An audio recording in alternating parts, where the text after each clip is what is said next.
స్తోత్రం చదువుకుంటే గురుగ్రహం శక్తి పొందేస్తుంది. రోజు ఒకసారి దక్షిణామూర్తి స్తోత్రం చదివారనుకోండి చాలు, అంతే. ఆడవనివ్వండి, మగనివ్వండి, పిల్లలవనివ్వండి, ప్రయోజకులు అవుతారు, చక్కగా ఉంటారు. ఏమి పెద్ద ఇబ్బంది పడిపోయి భయంకరమైన స్థితిలోకి వెళ్ళిపోకుండా కాపాడుతుంది దక్షిణామూర్తి స్తోత్రం. అంత గొప్పది. దక్షిణామూర్తి దక్షిణాన్ని ఎందుకు చూస్తాడంటే ఆయన మృత్యుంజయుడు. ఆయన ఉత్తరాన్ని కూర్చుని దక్షిణాన్ని చూస్తాడు. మృత్యువును గూర్చినటువంటి భయము లేనివాడాయన.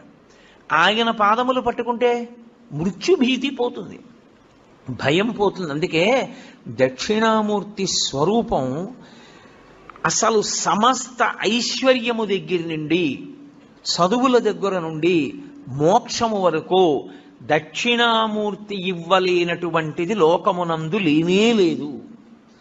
అసలు మీకు నేను ఒక గొప్ప రహస్యం చెప్తాను.